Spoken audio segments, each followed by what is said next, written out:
guys, welcome back to Shadia's and Tala's tea time, but this time Cheers. orange juice. This time we don't have tea, we have orange juice. We have orange juice. This is the start of the show today. So welcome back to our episode number 2 of our podcast. Today we're going to talk about the role of digital technology in tourism.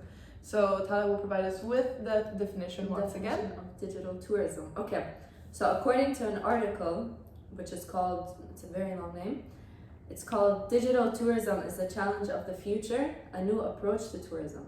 Okay, and they said that the definition of digital tourism means the use of info communication tool which helps to meet the needs of tourists, which we will elaborate on right now. Great.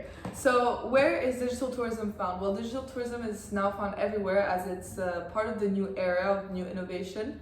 So we have places like Booking.com, Expedia, all of these places where you Airbnb, where you would book a hotel, even if it's just going on the website of the hotel itself to book. You don't necessarily have to go through these hassles and all those different talking to people and meeting these people, having a 4-hour conversation, going to a place that's so far away travel from your house. agencies, exactly, making a whole trip. So now it's made much easier. That also goes for flight bookings. If you just want to book a flight, go on Emirates.com directly. It's much easier. But we will get into the pros and the cons of that later on in the podcast. Also, since we were talking about the travel agencies, so like the physical travel agencies, we've done a little bit of research about that, and we found an article. It's actually a blog from a certain Steve Dean. His blog is called Over 60 Online Travel Booking Statistics in 2022. And we found out that the statistics of people that still use physical travel agencies is of 24.3%. Now that applies only to Americans. We couldn't find the global... I think it's very difficult to find the global but statistics. We have for the Americans, which already tells us a lot. But yeah, they are still about 24% still go to physical places to book for their trip. But more than half of the people just rely on online, digital, like Booking.com, Airbnb. Rather than going straight to the hotel's website, for example. Also, if we go back to Emirates, I don't know if you were able to experience that, but you have the self-check-in, but also your own baggage loading. Where you directly put in your luggage, you're the one that puts the tag. It's made much easier. Obviously, you still have the option of going to the stand, but yeah, it's much more innovative. It's quicker. It's less time consuming. Wait, you mean the boarding pass, right? The boarding pass. You can get it online. You can get it online, but also when you're at the airport directly, you can load your own baggage. You put it on a certain scale directly. Yes. Oh, I didn't know that. Yes, I experienced that. It was quite cool to do it yourself. It also gives you a little, I don't know, a little self-satisfaction. So you basically don't need anyone to travel now. I mean, in Dubai. In Dubai, that's because we're quite an innovative place. But more and more people are starting to adapt to this new way of traveling. Now, let's start with the pros. Do you want to talk about the pros? Okay, so the pros of digital tourism. Well, they're easily accessed at any time of the day because you basically just pull out your phone, do some research, and there you go. You have your ticket, you have your hotel, you have your apartment, and everybody has access to it all around the world. As long as you have Wi-Fi or 4G or whatever, then easily accessible. Yeah, now they also make apps for it directly. Again, like the Emirates app, I think that most of us have since we're living here. They recognize you right away. They know who you are. You have accumulated miles. They know how to take care of you in the best of ways. And you always have somebody to help you in case something goes wrong. Obviously, because you cannot rely on anything better than actual humans, Exactly. And there's also, they make cancellation very easy. So if you don't want to go to a certain, or if you don't want to book this hotel, for example, you can easily just cancel it. Yeah, in 2 clicks. And literally just and you're good. Cancelled. Obviously, sometimes it comes with a cancellation fee, sometimes it doesn't, but But it won't subjective. a big amount. It'll just be maybe like a quarter of the. You were telling me sometimes they charge like half of it, and it's not that much.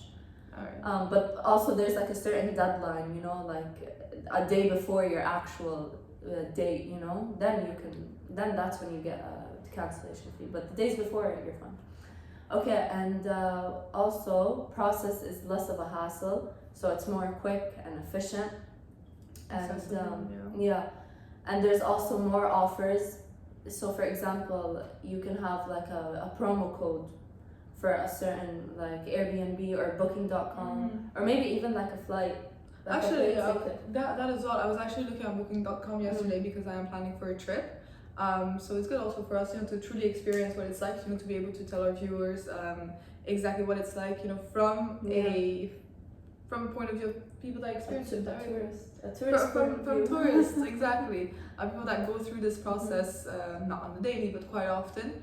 And I saw so many offers on Booking.com. Really? It's like 14% off, 16% off, 34% off. I mean, sometimes they go with odd numbers, but I realized that as technology is taking over, people are more lenient in making offers rather than if you would again go to a travel agency. Okay, this is the set price, this is that. So you're able to find something that is more to your, first of all, tailored to you, and something that you can just appreciate more, and that also pushes you and motivates you to book for another time. Yeah, I also wanted to add, there's a lot of travel groups on social media. So I just want to add a little point about social media. For example, on Facebook or on Instagram, there's certain groups or clubs in that certain app, so on social media, and they're basically like travel buddies, or like a community of those people who join together on the certain app, and they meet up and they talk about where they're gonna go, what they're gonna do, all that stuff. And then when they plan everything, and then they travel together, so it's kind of, you build all these communications with each other before you even travel. And that of course goes hand in hand with the technology that we have today, because it's so accessible to everybody. You could be with somebody from, I don't know, Los Angeles, and someone who's, let's say, in Italy or somewhere else, and well, these people know each other for a long time. They decide to link up, talk, and it all goes hand in hand, because the real digital technology is not only about technology in the hotel, for example. That is something that we will approach later on in the podcast, but it's also the link between people themselves to eventually go, because it all underfalls the tourism industry. From the moment you start thinking of making a trip to the moment that you are back home, everything falls into that same little house, to that whole little house. Do you want to mention the easy check-in? So for example, to go back to the hotels, now you have easy check-in, easy check-out. You have operated machines that help you with this. You have, I actually also saw a hotel that you can order your drink directly on a tablet and it will come to you. What?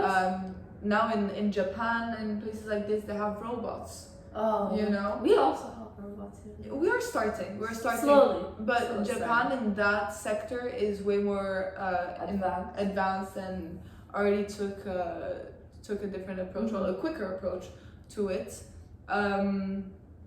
But that adds a few cons, and I will get into the cons. Obviously there is room for unemployment.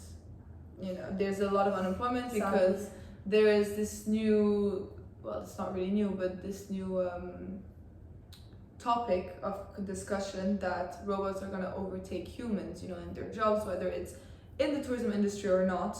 But we can already see it happening. Receptionists that are robots that know what they have to do. But if something goes wrong, the robot also has like a certain extent of what to talk about. Yeah, that's true.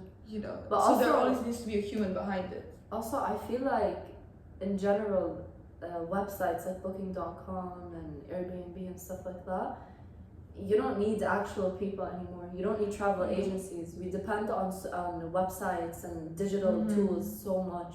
Social media as well. Social media now, a lot of places advert their hotels or through social media, through Instagram, so there's a lot of jobs that have been that are going to disappear. As time advances.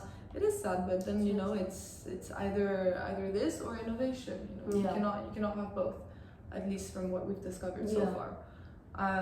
What other cons are there? Another con that we have is that the older generation isn't always tech savvy. So in a marketing class that we had a few days ago, we saw that generations, they have different outlooks on traveling and their way of approaching a certain trip that they're going to make. So we discovered that the older generation isn't necessarily tech savvy, so they will have issues working with the new innovative practices that we have going on in the world right now. And another con that we have is data validation, which is quite a big one. Because there's a lot of people that are skeptical about it, but they have your credit card, they have your details, they have this and that and that. So unless the website or the agency provides a safe space for them, they're always going to be skeptical, and they have to make sure that it's encrypted and etc., etc. So there's always going to be a little division in that point of view. But as everything is turning into digital, people will have to learn to go with the flow. But adding to the data violation, I feel like tourists or the people who want to travel have to make sure they're looking at an actual, a very accurate website, and they're not looking at a website that seems kind of sketchy or suspicious, Something well known. Exactly, yeah. You have to research about it. You have to know, is this the right website? Maybe ask some friends around, see reviews, yeah. Of course. So all in all, we believe that I feel like there's a lot of more pros than cons about digital technology and tourism. For sure, and the digital technology and tourism is really, taking a whole new image in our world, and really making big progress. I actually really like it because it's made so easy. It's very practical. It's all of just a click away. Just click away. A click away, like they say. I like that. A click away. Just a click away. It's quite well known, but yeah, I know. All right. Anything else we would like to add? I think that's all. I think that's it. Time to wrap it up. Well, thank you so much for tuning in. Thank you. We will see you in the next 2 weeks with episode number 3. And we forgot our cheers. We forgot our cheers, of course. Thank you guys. Bye. Bye. Cut!